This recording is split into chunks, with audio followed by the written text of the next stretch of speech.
think we're trying right now. I really don't think we're trying. I think we need to try. Now we're trying. Now we're doing it. Hey, we're gonna teach you guys a little something today. Show you how to use a jig and a creature bait. Boy over here is gonna teach you how to use a jig. Boy right here is gonna teach you how to use a creature bait. Two new knots. Two new knots. Two of them. Yo, Snell knot. Palomar knot? Palomar knot, yeah. Alright, I'm gonna show you how to rig it up. Put that thing in the water, give you some underwater footage. Hopefully, just hopefully, they pick up a little something out of it. Maybe. You know, if you're trying to learn how to use one of these baits, you can get out there with some more knowledge of how they work. And if you already know how to use them, cool, man. Appreciate you tuning in and watching the vid. Before we dive into the video, though, please like, share, and subscribe to the channel. Leave a comment. Leave a lot of comments. Even if they hateful. If you a hater, show that hatred, bro. It'll let us know what we're doing wrong. And as a matter of fact, if you didn't already know, it's the subscribing part that it actually helps. Like the main factor. We really appreciate that. You don't have to. We're just saying we would like you to. We're doing this video today because the last one had a lot of positive outcome and good things came from it. That's the whole goal here for us. Yeah, so I say we go ahead and just show them a little something, man, and hopefully they learn a little something. You want to dive right in? You get where I'm going with that? Because we're going to have to get in the pool in a minute. Yeah, I like your little play on words. Play on words there? Yeah. Dive straight in? Let's go. Alright, let's do it.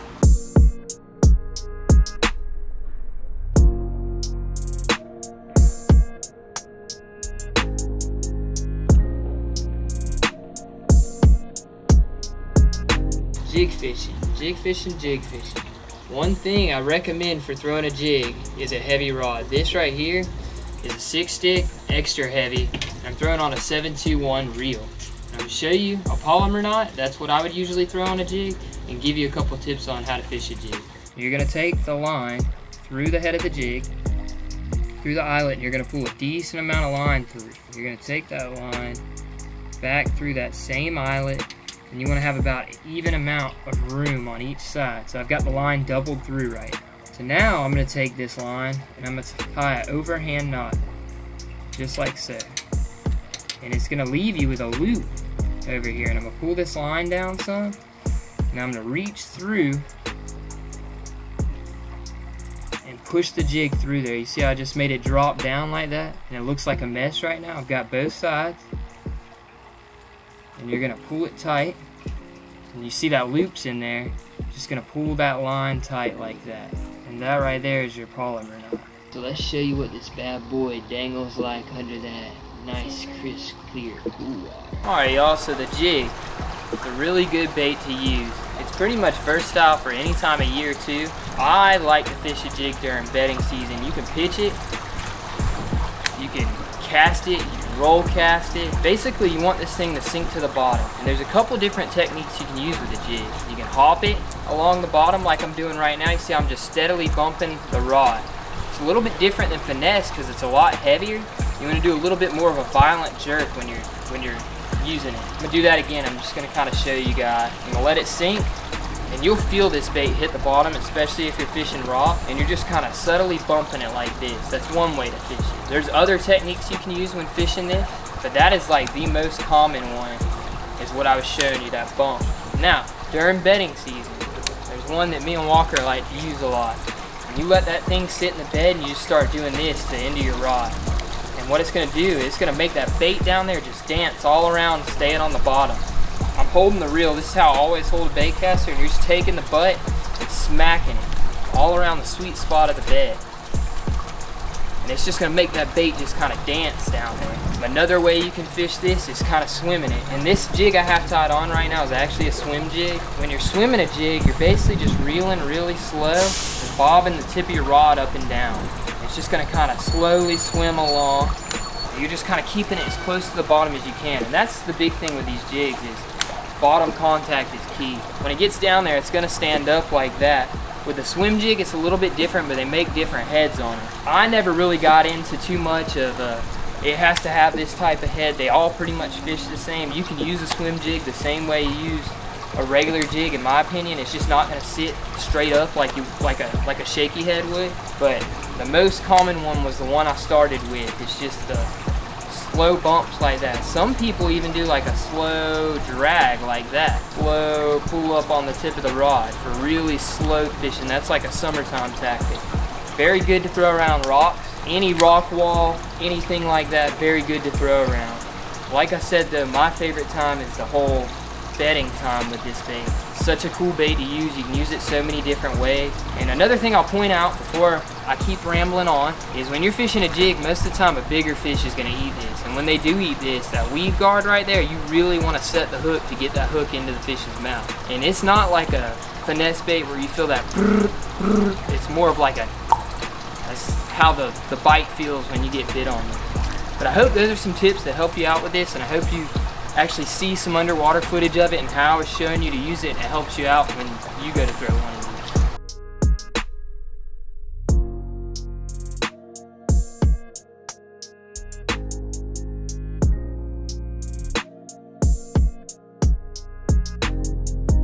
Alright, so jumping right in, I'm going to teach you guys how to use a creature bait. All you need is a flipping hook, a creature bait, and a bullet sinker. My preference is I like to use at least a medium heavy rod or a heavy rod. This one right here is a medium heavy, or you can use a heavy rod, depending on whether you got a whole lot of cover. If you have a lot of cover, I would probably go with a heavy rod. But just for this little presentation, I'm going to give you just the medium heavy. I'm going to teach you guys how to rig it up, and then show you how to tie the knots, all that stuff, and we're going to jump over there and give you them underwater shots. First thing you want to do is you take your line. I recommend at least 15-pound test, no lighter. Go ahead and slide it through that little loop on the bullet sinker, like that. Just go ahead and drop it down on the table. The knot I'm going to show you guys how to use is called a snell knot. This knot, you got to really pay attention to it. I'm going to try my best to get it in a way where you guys can understand it. If not, I completely apologize. First thing you do is you take it like this, and you hold it just like this, hook up. You're going to slide it up through the bottom, just like that. And you're going to grab the tip of the hook, and then you're going to pull this line this way, just like that. Then you're going to pinch the line right here, just like this, so you have the line pinched against the hook. Then you're going to fold it, grab it by the end right here, and then pinch both the lines together, just like that. You're going to take the line right here, this is a tag end, and you're going to start to wrap it around. I pinch it with my other hand just to keep it tight. You're going to wrap it around the end of that hook about 5 times. You can go about 7 for good measure if you want, but just for this little presentation I'm giving you guys, I'm going to just do it 5 times. Just like that. I'll go one more. And then you're going to take it, you're going to pinch again, just like this. So now you have the tag in here and the loop there. You're going to take the tag in, you're going to slide it through that loop, just like this. Grab the other end. Now I told you guys this is a really delicate knot, like you really got to pay attention. And you start to pull just like this. You pull both ends, grab it, should be all nice and crisp. And that right there, my friends, is a snell knot. And you just go ahead and clip it just like this. First thing you do is you take your hook like this, got your little creature bait. This right here is a rage tail. It's a little bit smaller, but it's what I like to use mostly, so that's why I'm showing it to you. You're just gonna take it just like this, slide it through the top of the bait. And kind of stop where the hook starts to curve this way, is where you wanna stop. And you just pull it through just like that. Slide it on down, all the way in. Turn it, you're gonna flip it over. See, I told you guys this in the last video, and I know some people were confused on what I meant. The end of the hook right here, you see where it meets the bait right there? That is where you want to put the point of it in and make it flush, just like that. Stay below the surface. When you set the hook on the fish, the lip is going to catch right here, press down, voila, hook comes out, and there you might just got you a 10-pounder. We're gonna go ahead and throw this thing in the water. You're gonna see just how juicy, succulent, and delicious this thing looks when it moves.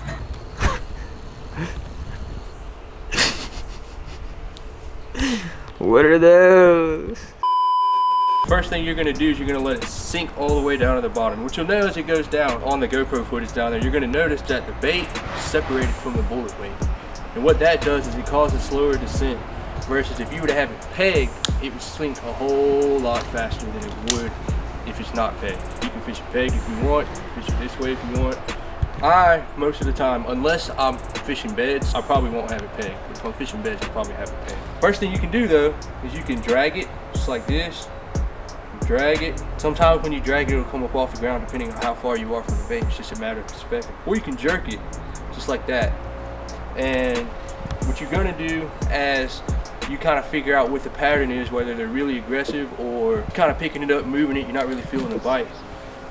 You can fish it slower, faster. Sometimes if the water's really clear, and I probably won't do it unless the water's pretty clear, you can actually swim it real slow, just like that. What that's gonna do is you got these little flutters on the back of them, if you would call them like, you call them appendages, and they're gonna start going like this behind it. And that's gonna make a noise in the water that the fish can hear, and a vibration. And you'll see it, you can even just look at it. I mean, even if I was a bass, I would eat it. It's kind of similar to a jig. Pretty much anything Chase said about a jig applies to this. Really, there's nothing more I can say right off the top of my head that's all that much different is the fact that if a jig would be kind of like a pegged creature bait, this one gives you the opportunity to do different weights, different types of baits and stuff. As a jig, you buy it and it's how it is. Like I said, just about anything that I say is the same thing that Chase pretty much said about the jig. They're very similar baits. Fish them different ways. You can fish them the exact same ways. Like I said, really all it comes down to is what kind of bait you want on it and the weight you want on it, the type of hook you want on it, whether it's a flipping hook or a Texas rig or all that stuff factors in. So really, if you want to fish one of these, I highly recommend you grab this. This one right here is actually a summer call, and it's just a little small ridge tail. I fish this a whole lot in the river during the summertime, maybe late spring. So that's kind of my bait of choice for the most part. So hopefully you learned something out of me, and that's pretty much all I can say about this one. Yo, there's bloopers for days in this video. Yeah.